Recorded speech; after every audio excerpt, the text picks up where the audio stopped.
Then surpass profound and wonderful dharmas, difficulty encountering billions of eons. I now see it, hear it, receive and uphold it, about to fathom that it is true meaning to liberate all beings, thus generate the supreme bodhicitta.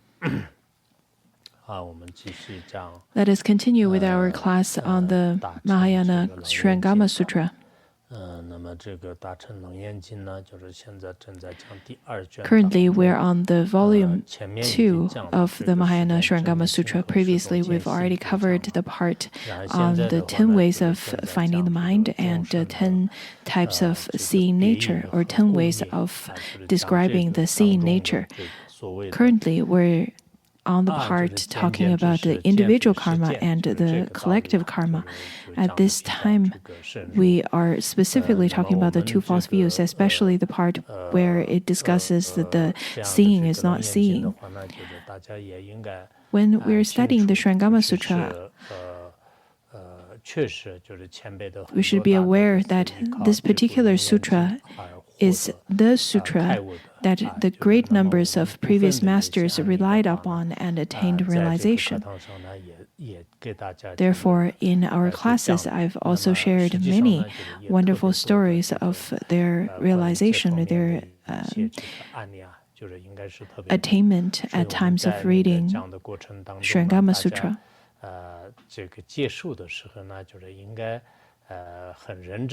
So when we're listening to this sutra, I really hope that you can be very attentive.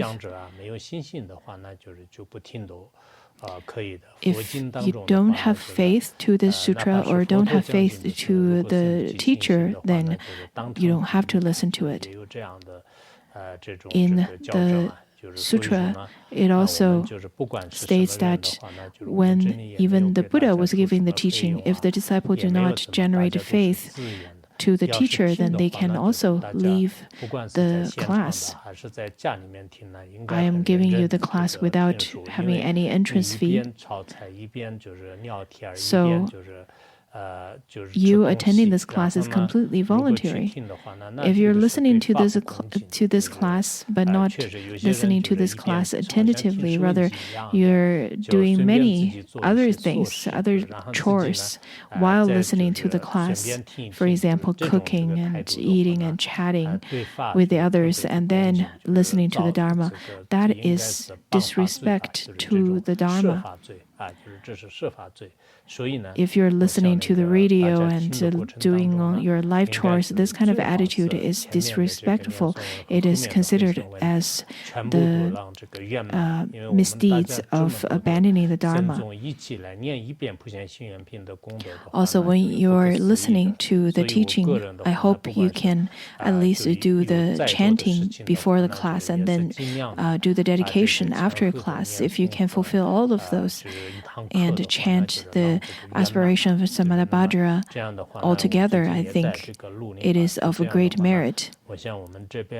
If we can finish the teaching even for one class with such a wholesome aspiration and dedication of merit, that would be really perfect. We're also trying our best. We have lots of our volunteers, the staff members, they worked very hard to create such a condition for people to listen to this class. It is really not easy. In the past, whenever we attend or whenever we have classes for the sutra or shastra teachings for hundreds of classes, we took it for granted. But nowadays, when we look at the world is going through great changes. There's the war going on outside, and then there's the pandemic going on, and everyone has lots of things. So even if it's just one class, to completely listen and give in one class, I feel a sense of achievement. So I really hope hope each of you, either you just completely don't listen to it. If you don't take this class with respect and with attentiveness, then even if you don't listen to it, it's fine. But if you want to listen to it, it would be the best if you can make preparation. The reason for me to emphasize on that is because if you were to take it as the most important thing in your day, then your gain would also be different. You will receive a very different sense of achievement after the class. I know that everyone's extremely busy and you have lots of your afflictions and different kinds of pain and so on and so forth. To have this spare time to listen to the Dharma and to seek the Dharma is indeed really difficult. Having this opportunity to receive such a supreme teaching like this is also extremely difficult, especially considering this is the Dark Age. Now that we have received the teaching of Surangama Sutra, I think every one of us need to make the aspiration, whomsoever you are, monastic or lay practitioner, we should make the aspiration to propagate the teaching for lifetimes. Because the great masters from the past, they all vowed to promote the teaching of Surangama Sutra, especially around the time of the perish of the Dharma. Before the extinguish of the Buddha Dharma, it is the crucial time to propagate the Surangama teaching, because as long as the Surangama Sutra is still in this world, the Buddha Dharma will not perish. Even if we only listen to the teaching for the first 2 chapters, then we should still make this aspiration. I will propagate the teaching of at least the first 2 chapters. I believe this kind of aspiration that's made by the great masters, they all had their valid reasons to make this aspiration. In the past, we had studied Vimalakirti Sutra, the Lotus Sutra, the Diamond Sutra. Those are such great sutras, and now we have all attained the true or transmission. And in the future, whenever you have the opportunity, I really hope all of you, the Dharma teachers, you should give the teachings on it. And you should expound the teaching in various Dharma centers. Nowadays, I think people come to Tibet only to ask for some kind of predictions and rituals, which is really strange. In the past, whenever people come to the Tibetan plateau, they usually would seek for the Dharma. Whenever they feel that, whenever they receive a certain Dharma teaching, they would feel a sense of achievement, and whenever they don't, they would feel quite defeated. So whenever we need to, since we are already here, then we need to also have this kind of mindset. We are here to seek for the Dharma. In this way, whenever it's your time to get outside and start to propagate the teaching and benefit sentient beings, I think you will also have the great opportunities to spread the Dharma teachings. Of course, you have to prepare yourself well before giving the teachings to the others, so you need to be attentive when you're listening to the teachings. Before my preparation to this class, I also cross-referenced to various kinds of commentaries, but I think my biggest advantage of giving the teachings is that I understand both Chinese and Tibetan, so I can cross-reference with various commentaries of the great masters. Though I may have made some mistakes throughout, but if I have parts that I don't understand, and I would also present it to you. But the majority of the parts, I think they're quite appropriate to give the teachings to all of you. In general, this opportunity is extremely difficult to gain, and you should cherish this. Though while listening to it, there could be some difficulties, or could be some obstacles, but let's go through it with persistence. Now let us continue with the Surangama Sutra. Previously, we've already got into the part where the Buddha expounded on the collective karma and the individual karma. To continue, the Buddha said that Ananda will now go back and forth comparing these two matters for you to make both of them clear.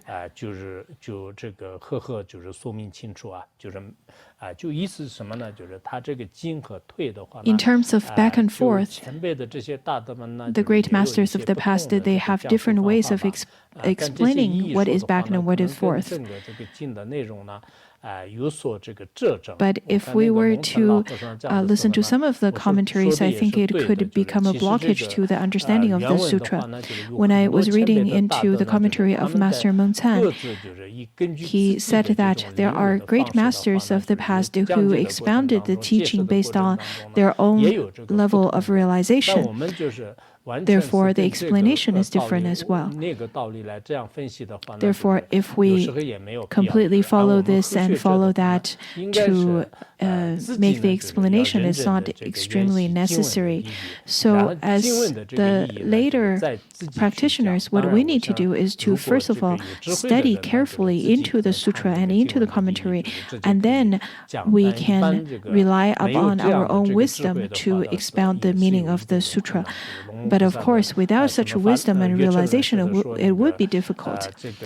Chandrakirti once said that Nagarjuna, whom expounded on the profound emptiness of the sutras in the root wisdom, the fundamental wisdom of Madhyamika, and later Chandrakirti further explained that based on the Madhyamika Shastra according to Nagarjuna. So I think Chandrakirti purposely manifested in such a way that he was not able to delve into the profundity of the sutras. But it is only a way to show that for the later practitioners, we need to rely on the great master's commentary to understand the sutras. Otherwise, it could be difficult. Of course, if you can understand the sutras by yourself and have that level of realization, that would be really great. But the meaning over here is that the particular teachings by different masters are different based on their different realization. Over here, the forward, going forth points to the Dharma, and going back means to use examples. That is the explanation. I think it's fitting. In terms of the example that's given, that is the circle around the lamp, and then the meaning is on the collective karma and the individual karma. Whenever we look at the sentient beings, in fact, they all have cataracts that perceives the ring around the lamp, and that is because of their collective karma and the individual karma. So the Buddha then used the example of the lamp, the ring around the lamp, with the collective karma and the individual karma back and forth. So the Buddha, starting from here, is going to expound how the object of seeing is different. Previously, we've already talked about the seeing is not seeing. And then the Buddha continued to compassionately expound on the collective karma and individual karma with the combination of teaching and the example. The Buddha continued to tell Ananda. Sometimes I say Ananda, sometimes I say Ananda. He said, Ananda, in the case of living beings, the false view of individual karma by which he sees the appearance of a circular reflection around the lamp, the appearance seems to be real, but in the end, which is seen comes into being because of the cataracts of the eyes. So the Buddha told Ananda by saying that, well, the sentient beings because they have individual karma, and because of the individual karma, they have their delusions. So firstly, the Buddha addressed the individual karma and the delusion. In the sutra, it says that the beings with the cataracts on the eyes, they would see the circular reflection around the lamp. Though that the circular reflection looks real, looks like the object of perception. However, that circular reflection only comes to being because of the cataracts on the eyes. It is because of the illness of the eyes that is how they can perceive that circular reflection around the lamp. So to the sentient beings with that specific individual karma, they perceive the colorful circular reflection of the lamp. But for beings without the eye cataracts, they don't see it. Therefore, the objects of perception is caused by the cataracts of the eyes.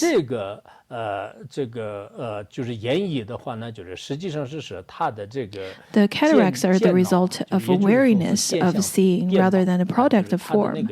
见的这种毛病，就是所它的这个言意，也就是说是这个言意的这种镜像，就圆圈的话呢，实际上是它的那个见解呢就是有问题的啊，就是好像那个 the circular reflection appears because of the cataracts. According to Master Changshui's commentary, it says that the delusion once arises, it appears to be existent. However, it is not really existent. Therefore, over here it says that the seeing, rather than the products of the form, it is simply a result of awareness. It's simply just because of the cataracts. However, the Buddha continued to say, the essence of seeing which perceives the cataracts is free from all disease and defects. However, the person's inner seeing nature is not wrong.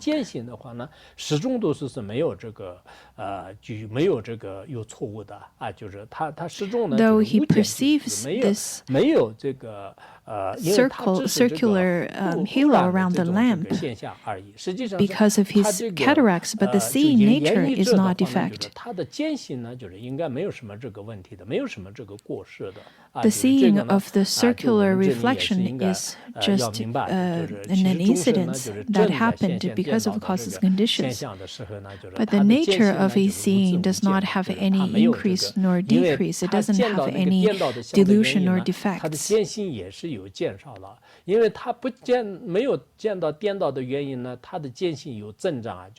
It is not that when he sees the delusion, he's seeing nature decrease, or he doesn't see the delusion, therefore he's seeing nature increase.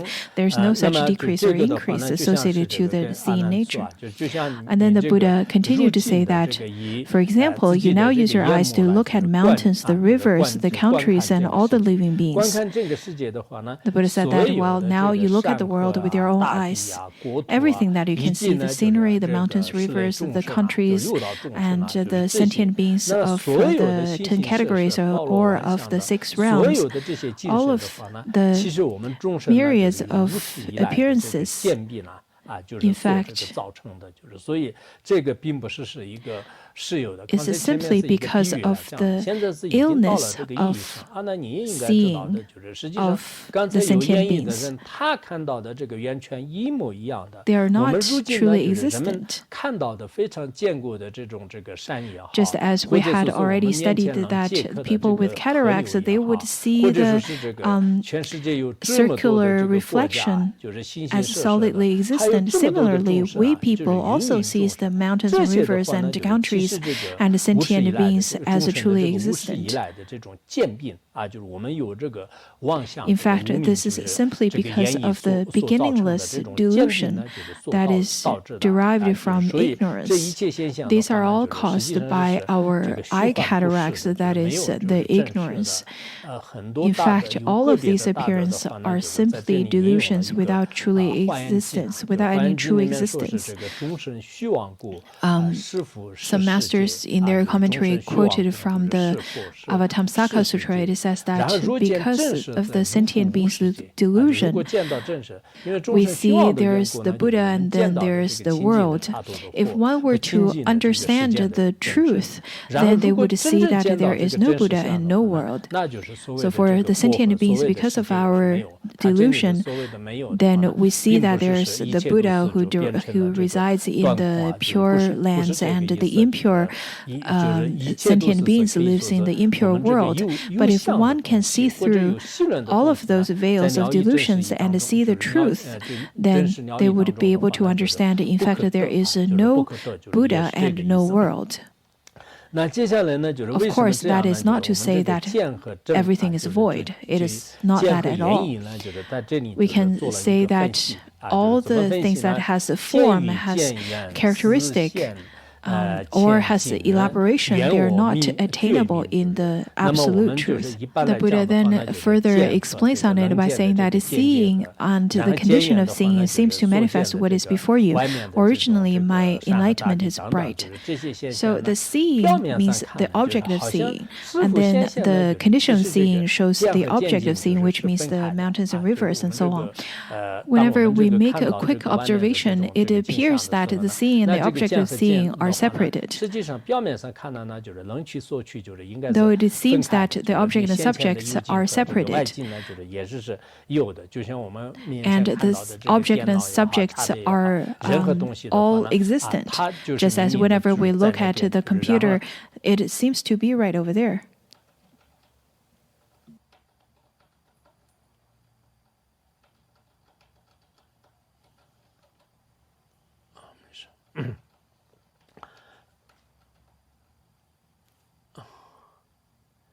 Though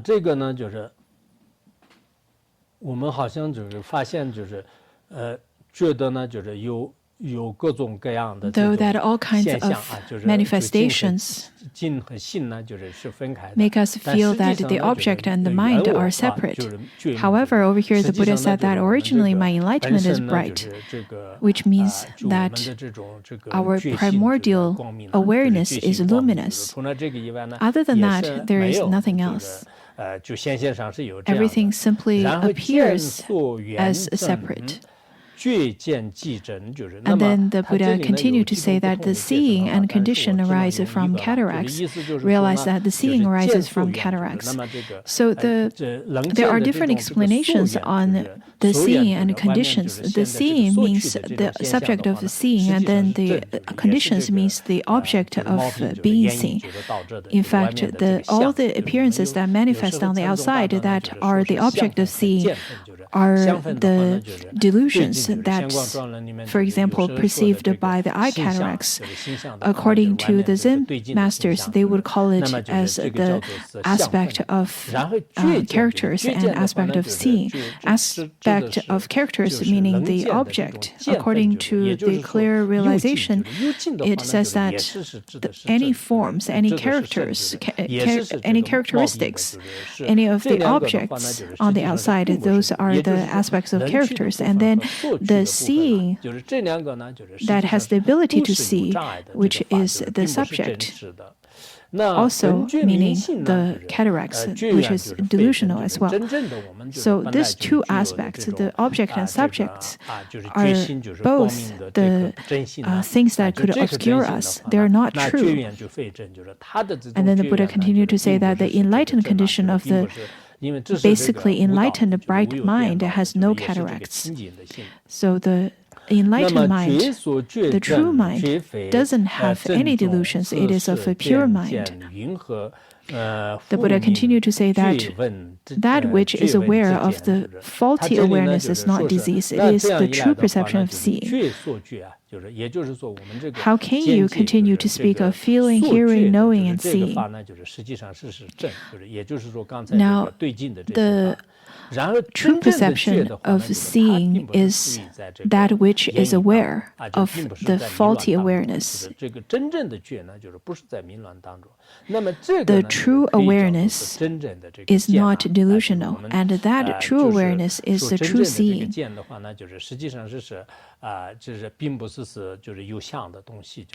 So this true seeing is nothing that has character.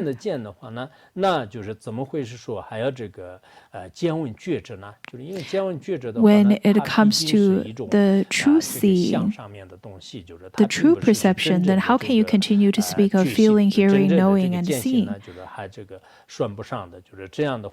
As long as you hold on to those feeling, hearing, knowing, and seeing, you're still holding on to a character. Then it is still not the true seeing. In both the Bodhisattva Charyavatara and the Sutra of Perfect Enlightenment, they state that if one were to use the pure awareness, not perceiving the delusion and all kinds of pure characteristics, meaning if the pure awareness, if it is the pure awareness, it does not grasp onto delusion or the pure characters. So for people who have the pure awareness or the true perception, they would not even grasp onto the pure characters of the Buddha. They would not hold onto that. Sometimes whenever we feel that, oh, I have attained enlightenment, I've already seen it, I've already seen the truth, I already got some miraculous powers. In fact, that is still part of the grasping, which has been scolded by great masters of the Zen traditions. Whatever has characteristics, whatever that you would still have a grasp onto, you should give up on that. As long as you still have grasp onto characters, you should not grasp onto it. You should not hold on to it. So whenever you feel that I have already attained realization and so on and so, in fact, this is still incorrect, because at the time of seeing the true luminous mind, you would not have such a great grasping. The true enlightened one would not find anything to be obtained from the seeing and the seer.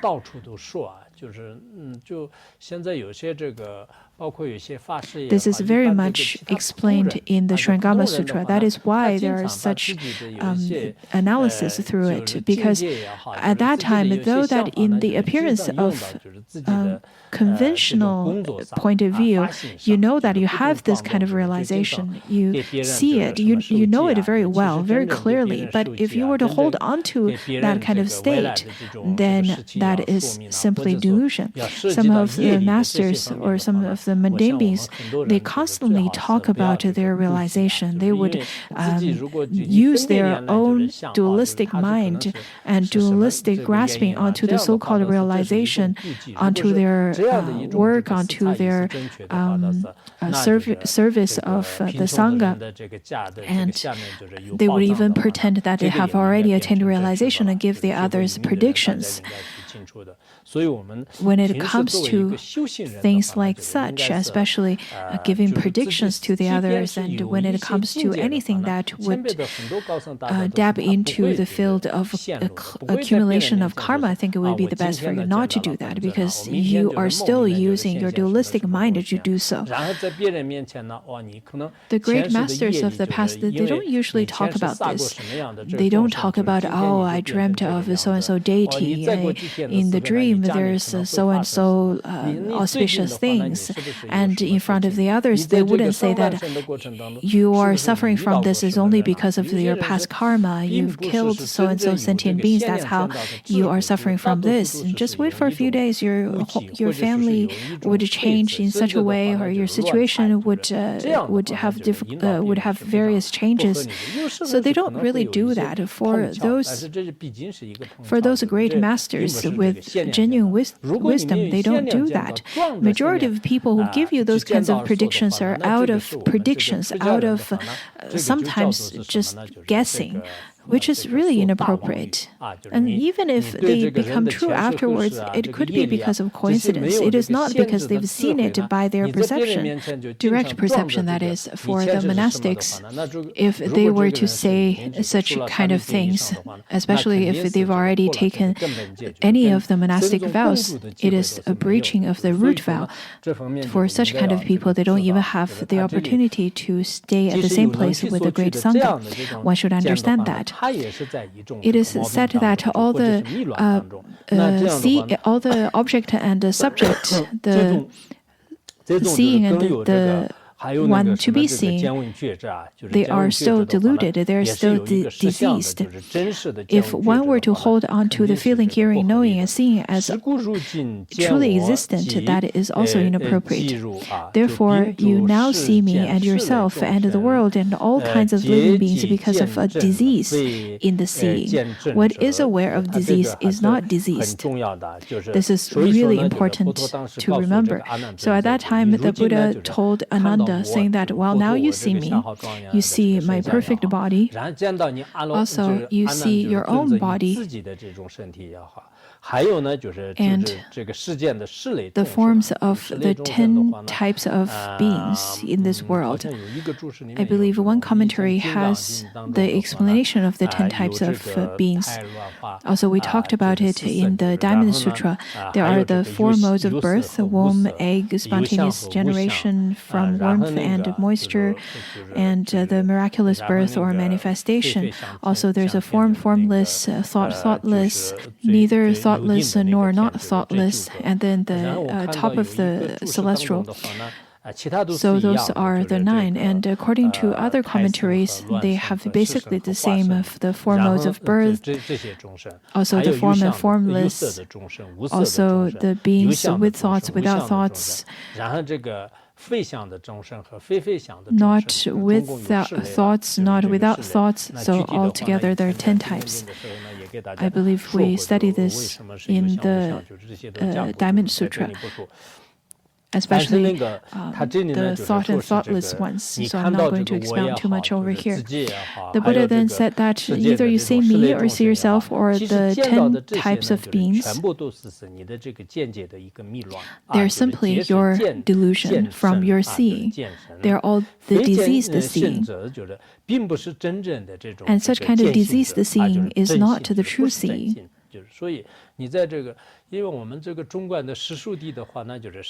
In the conventional truth, according to Madhyamika, in fact, though we say that they're conventional truth, but they're still false. That is from the Madhyamika's point of view. Therefore, let it be the form of the Buddha or the beings of the 10 types. We should see them with a conventional, we should see them from a conventional point of view.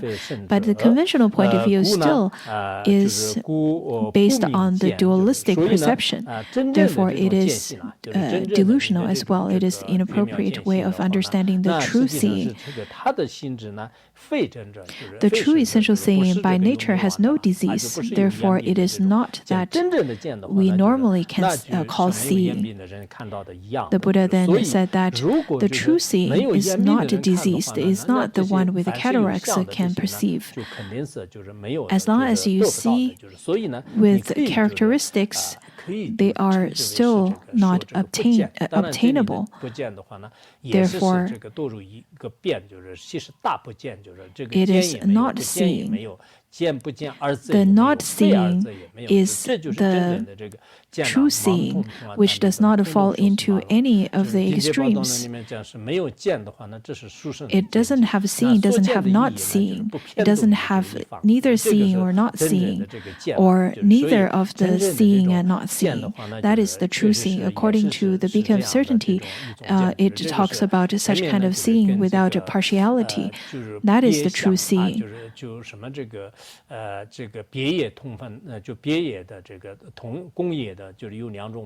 Previously, we already talked about how there's the individual karma and there's collective karma, the two types.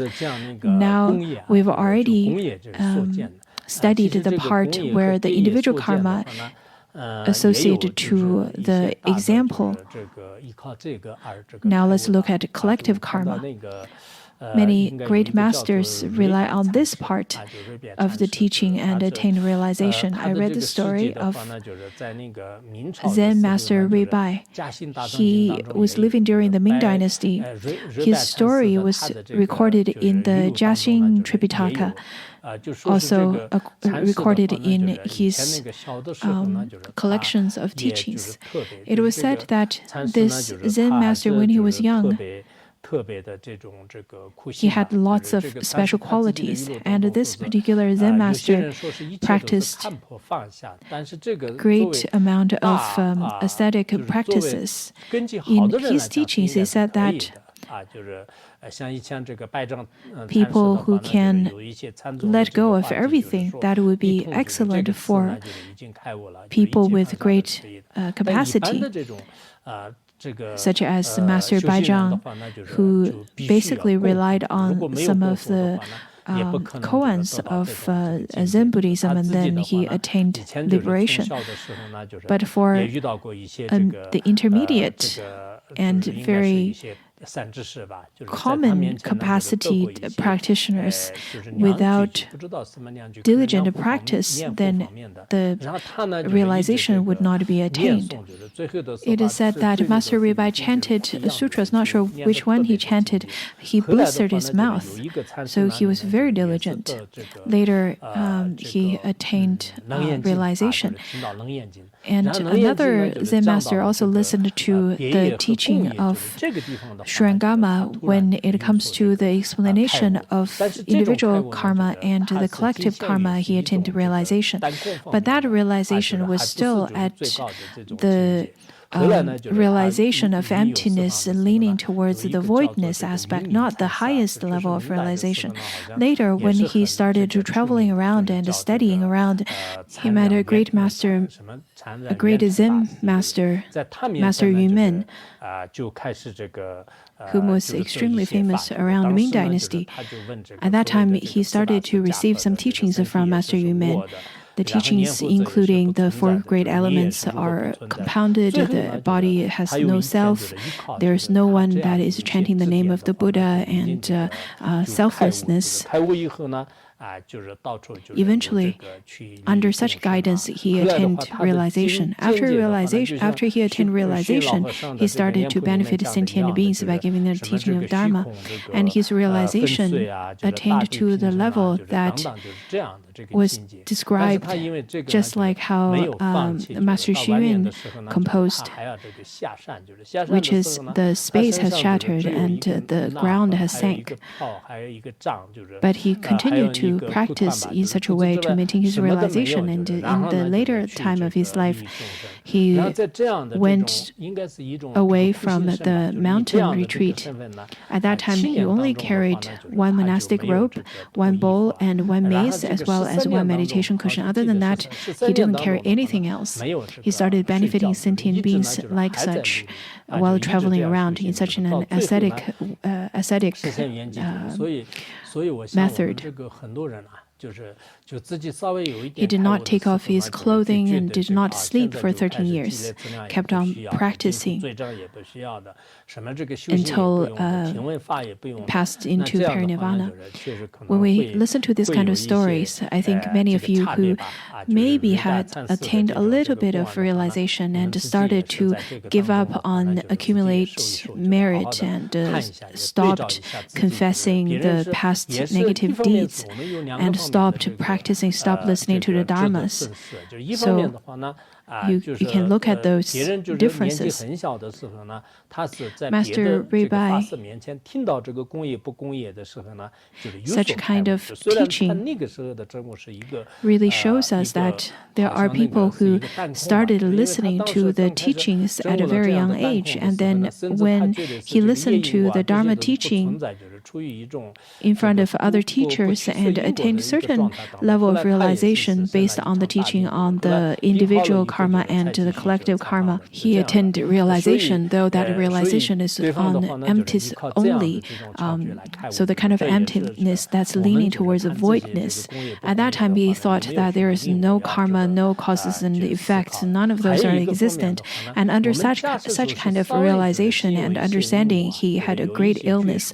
Only after he was recovered from that illness, he started to attain liberation and realization through the Pith instructions. Therefore, whenever we look at the causes, whenever we look at the collective karma, individual karma, we should definitely contemplate up on the value of this teaching, especially if you have a little bit of understanding, a little bit of realization. We should not give up on the accumulation of merit. We should definitely not give up on that. The previous great masters, the higher their realization, the more careful they are with causes and fruition, with what to accept and what to reject. And the more they are diligent with practicing the virtuous activities. So some of you may think that you already attained realization, but if you look at your activity, if you're getting more indolent and if you're more distracted and if your activities are even more inappropriate than before, then your so-called enlightenment or your so-called realization is just Mara activity. It is not real enlightenment. And then the Buddha said that the individual person with the diseased eyes is the same as the people of that one country. He sees a circular reflection erroneously brought about by a disease of the seeing. Previously, we talked about how there are people who have eye disease, they would see the circular reflection of the lamp. And then in the previous example, we also talked about if there are two countries, one of the country's people only sees meritorious signs and the other one only sees disastrous signs. In the sutra, it says that he sees circular reflection erroneously brought about by a disease of seeing. Those people who sees the circular reflection is because of the disease of seeing. It is because of the eye disease such delusion arise. The beings with a collective share see inauspicious things. Previously, we talked about the two countries.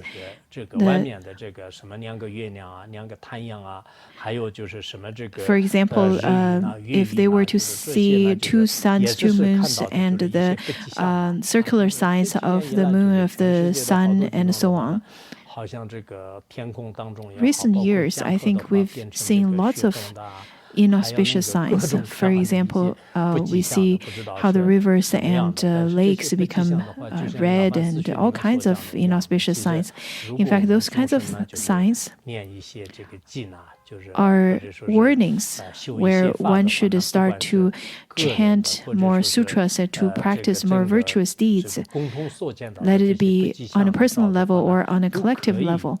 Whenever we perceive those kind of inauspicious signs around, we can still change them around. This is according to Liao Fan's 4 lessons on the ways of changing one's destiny. For example, he was predicted by the other people saying that Liao Fan will die at the age of 54. But then later he met a Zen master whose name is Yungu, and Master Yungu told him that he can still change his fate by practicing more virtuous deeds, and that's how he lived all the way till over 80 years of age. Therefore, lots of those inauspicious things, they can still be changed. In terms of the whole world, if in the collective karma, the sentient beings see those inauspicious signs, but if everyone started to practice virtuous deeds in this way, because of the unfathomable causes and conditions can change, then the result can also be changed, because the good causes and conditions can change to be bad, and the bad can be good. Therefore, whenever we see inauspicious signs, inauspicious causes and conditions, then we shouldn't give up right away. We should rather start to accumulate auspicious causes and conditions and transform such inauspicious signs. This is quite important. Over here, the Buddha said that the circular sign, the circular reflection of the lamp, and the inauspicious signs that's perceived by the sentient beings of this country, in fact, they are simply the things, the delusions people could perceive through their karma. So the beings with a collective share see auspicious things in the midst of their karma of identical view arise pestilence and evils. It is because of those kinds of evils that brought about the inauspiciousness of the sentient beings. Whenever one sees those circular reflections or those inauspicious signs, they're based on the negative karma. Some of the negative karmas could be big and some of them could be small. There are different levels of it and different stages of it. At first, there is the ignorance and then self-grasping, and then there is the affliction and then create karma. But those are simply the beginningless delusion, which corresponds to the ignorance of the sentient beings. Those are caused by such beginningless delusions.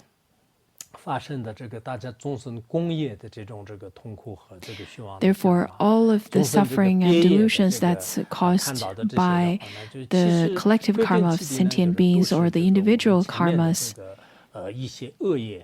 the root of all of them, they're simply the evil and negative dualistic thoughts.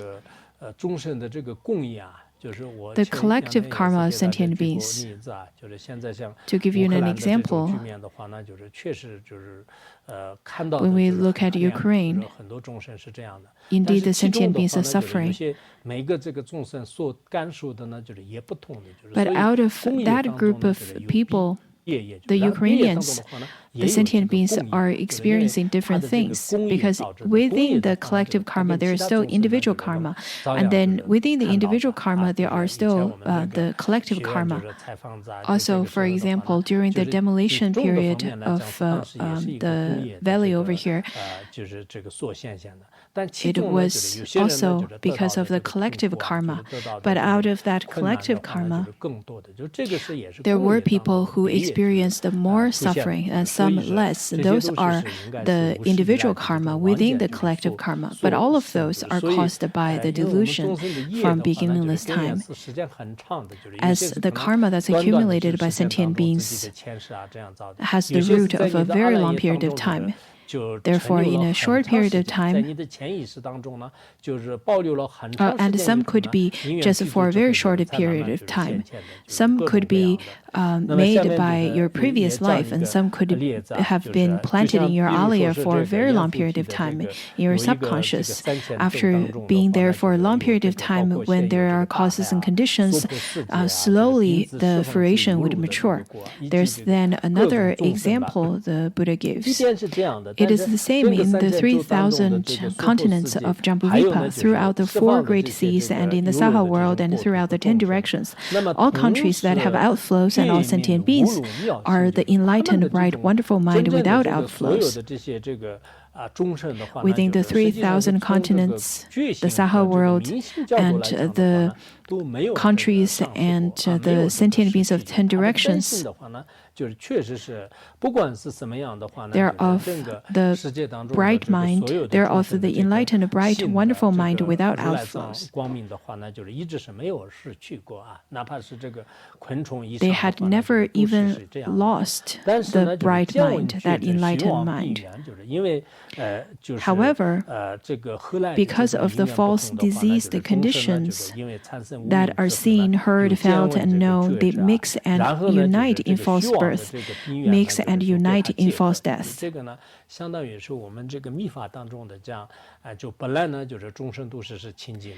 fact, the sentient beings, all the sentient beings, all the way from the human beings to the little insects, their seeing, their hearing, their feelings are all delusions. This part is very similar to the Tantrayana teachings, because it states that all sentient beings are pure from the basic ground. When there's the appearance of the basic ground, when the basic ground started to manifest, at that time, Samadhi had already come to the understanding of his true nature.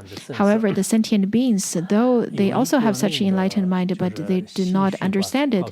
For such reason, they mix and unite in false birth, mix and unite in false death, and continuously they take rebirth again and again in samsara, in the 6 realms.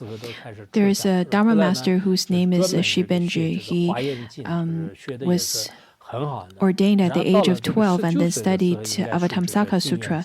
At the age of 19, he received precepts and started to visit and pay pilgrimage to various mountains, and started to study in various schools and various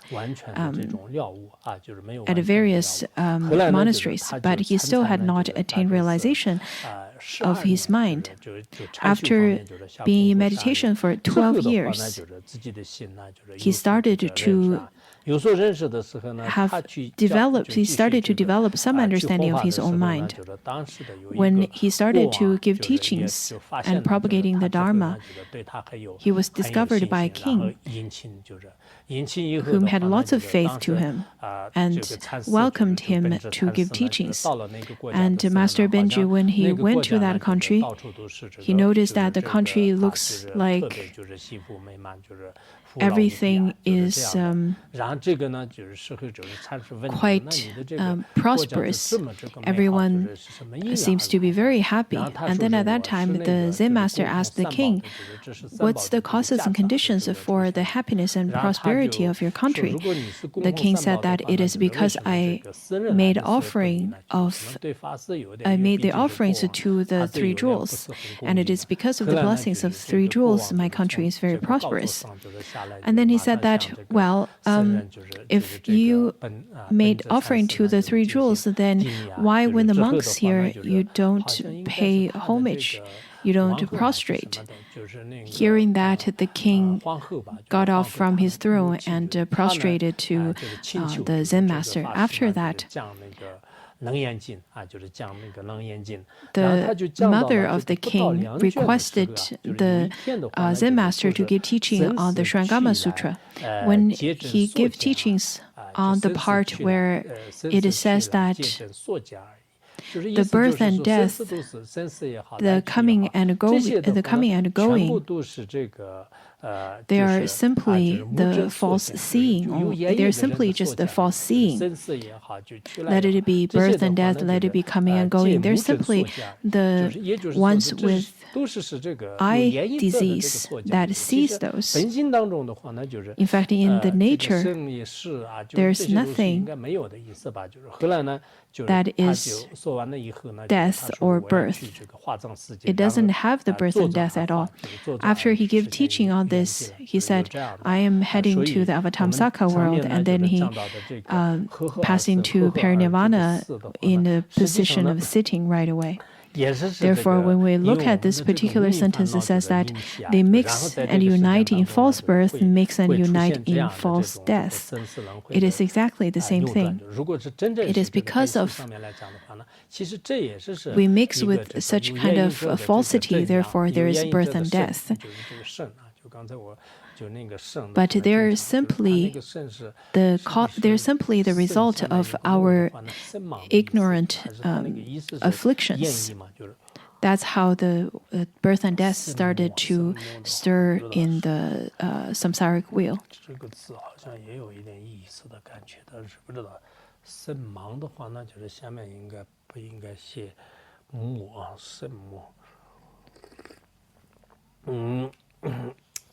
它是这样的，就是所以说，然后接下来呢，就是若能愿你住。And then over here it says that if you can leave far behind all conditions which mix and unite all those which do not mix and unite, then you can also extinguish and cast out the causes of birth and death, and obtain perfect Bodhi, the nature which is neither produced nor extinguished.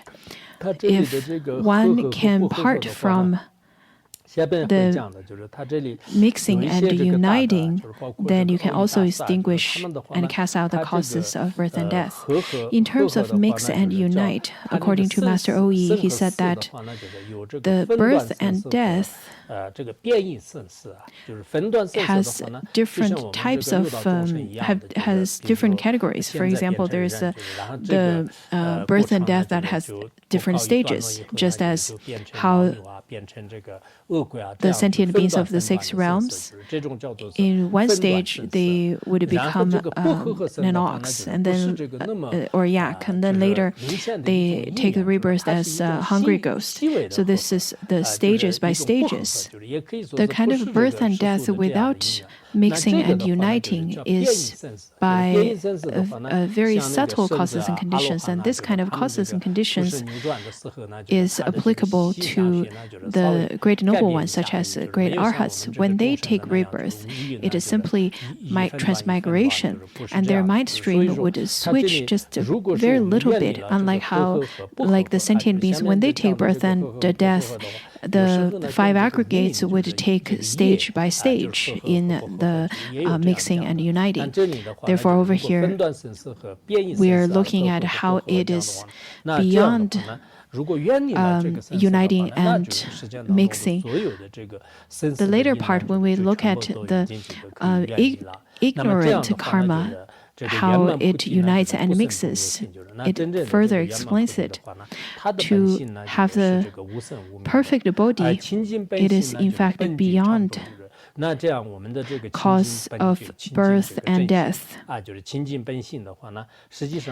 is neither produced nor extinguished. It is pure, clear, basic mind and everlasting fundamental enlightenment. It is without coming, without going, without birth and without death. Once realizing that state of once one attains that stage of realization, then there is no increasing, there is no decreasing. Let's look at uniting and mixing and not uniting and not mixing. The Buddha then continues to say, Ananda, although you have already realized that the wonderful, bright, basic enlightenment does not by nature come from cause and condition, and is not by nature spontaneous, you have not yet understood the enlightenment source is produced neither from mixing and uniting nor from the lack of mixing and uniting. So the Buddha over here, after giving the explanation to Ananda, he summarized the teaching first. Since Ananda, you already understood that the basic enlightenment, your wonderful, bright, basic enlightenment is not caused by causes and conditions. It is not a production. As it is stated previously, it is not of spontaneity. You've already understood those. But now you still have not to understand something. What is it? That is, the enlightened source is produced neither from mixing and uniting, nor from a lack of mixing and uniting. Now you're wondering, is it a production from uniting and mixing, or from a lack of mixing and uniting?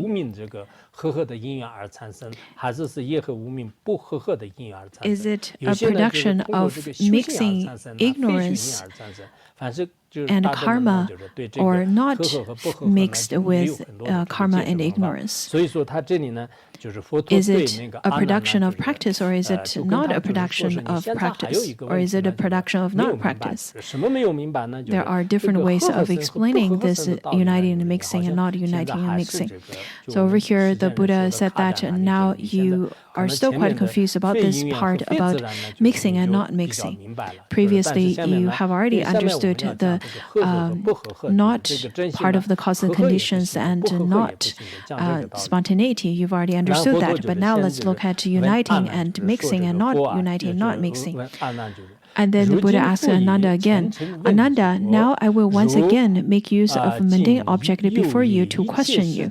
You now hold that false thoughts mix and unite with the cause and condition of everything in the world, and you wonder whether certification of Bodhi might arise from mixing and uniting. The Buddha said that now I will ask you a question based on the objects that you can see, the objects that's right before you.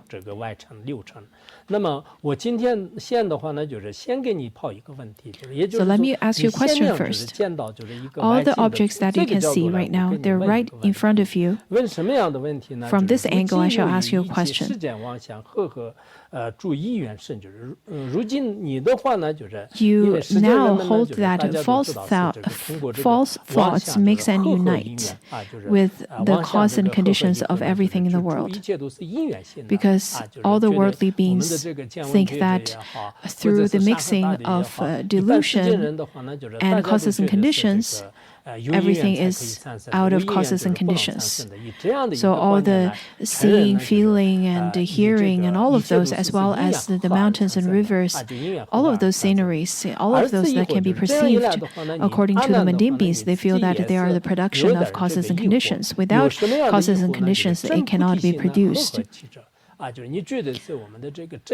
In this way, Ananda, you also have some confusion.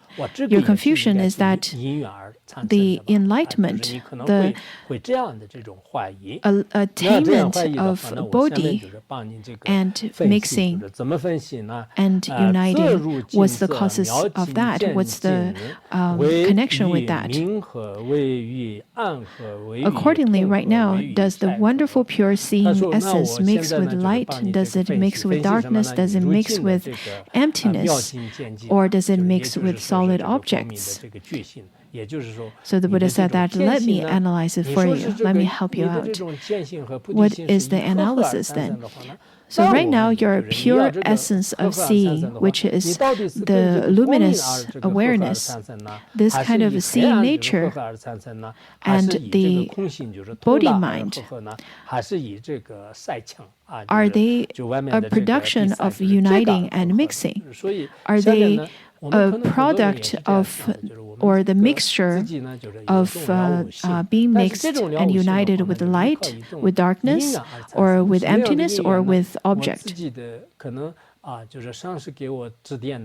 Many people probably think that, oh, this kind of mind that I already know is because it is a production of certain causes and conditions. It is because of the causes and condition of the pointing out instruction I received from my guru, or from the causes and conditions of my own visualization, or from the causes and condition of my own practice.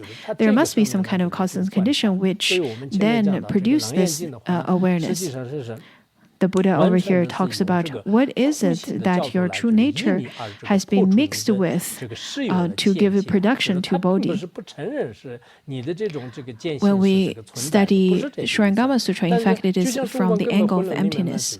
It is to use analysis and reasons to eradicate your view of holding something as solid. According to the fundamental wisdom of Madhyamika, it says that if one were to make analysis with reasons, then you would be able to see that even the Buddha, even the characteristics of the Buddha, anything in front of emptiness, it cannot be existent, even just as small as a speck of dust. In Surangama Sutra, the teaching is that through all kinds of analysis, all kinds of examples, then we will be able to see that the seeing nature itself, the nature of it is not existent. So as a Buddhist, we have to come to the conclusion and understanding and realization of it. Otherwise, it would be something that is indigestible in our stomach, which caused this hidden pain within us at all times.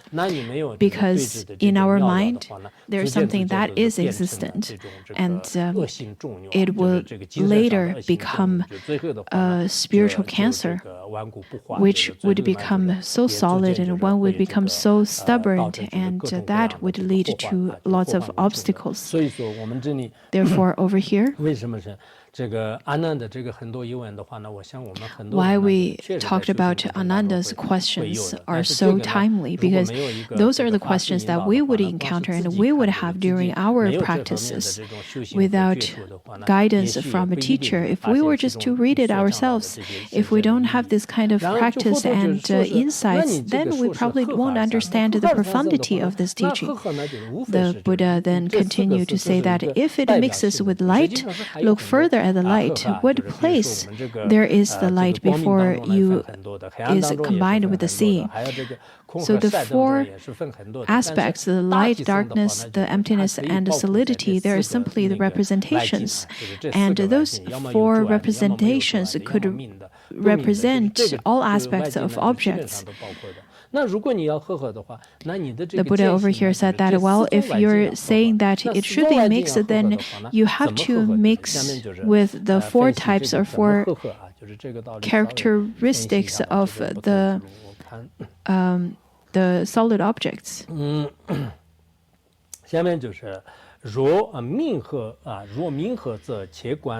If it mixes with light, look further at the light. What place there is in the light before you is combined with the seeing. If you can distinguish the characteristic of seeing, what does it look like in the combination? If Ananda says that the seeing is a combination of mixing and uniting, then throughout this process, there must be uniting and mixing. Then let's look at mixing and seeing and uniting. If light mixes, if it is light that it mixes with, then you need to observe it further. Your seeing nature and light, where does it mix? It could be mixing with light. It could be mixing with darkness. It could be mixing with emptiness and object.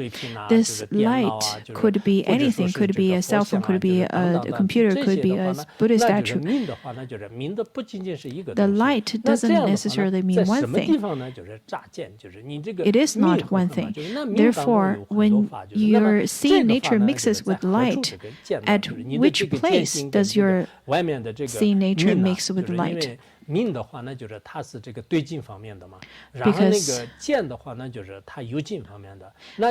light is the object, and the seeing nature is the subject. So where does the subject and object start to mix?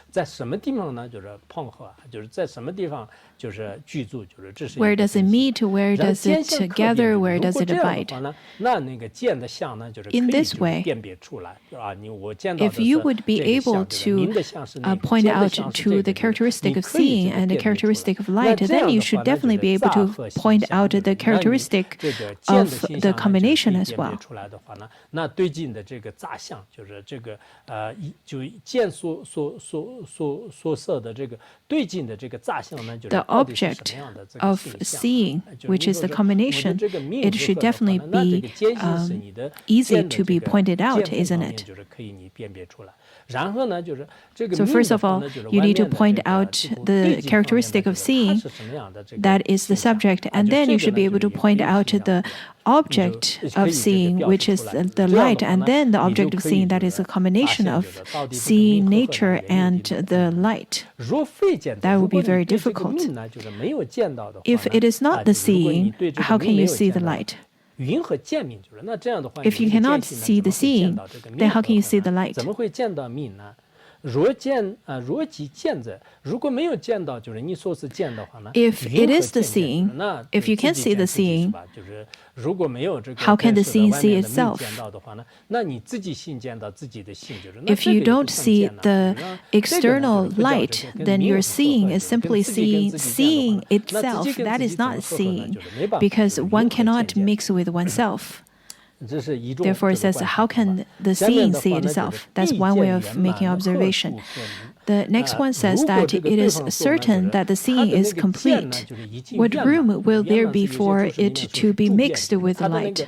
In the commentary, it says that if the seeing nature is all pervasive, then where could this seeing be mixed with the light? Because if you were to say that they're all pervasive, and then you said the seeing nature has to be mixed with the light, since the seeing nature is all pervasive, then where could seeing nature be mixed with the light then? If the light is complete, it cannot unite and mix with the seeing. So on the other hand, if the light is all pervasive, then it cannot unite and mix with the seeing. There is no room for it.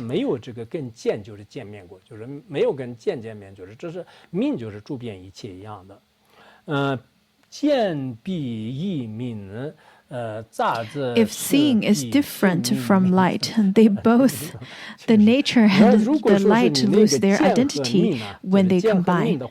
If you were to say that seeing is different from light, then both the nature and the light lose their identity when they combine. Then you're simply saying that the seeing and the light, they're of one identity, they're of one nature. At the same time, the object that is light has another identity, has another nature, and the seeing nature, which is the subject, has a different nature. And adding these two together, it is losing the nature of seeing. It is losing the name of light. If you were to say that the seeing and light, they are of different identity, then when you mix these two together, it is not really light. It is not really a mixture of light, because you're simply splitting the two identities. You can't really put a tiger and a yak together and say that the seeing and the light has united. Since the combination results in the loss of the light and nature, which is same logic, except the terms are the substitute terms are different. It is meaningless to say it mixes with light. So in this way, you can't say that light mixes with the nature. The same principle applies to its mixing with darkness, with emptiness, or with solid objects. So over here, it shows that the seeing nature does not mix with the other four types of objects. Let's stop here today.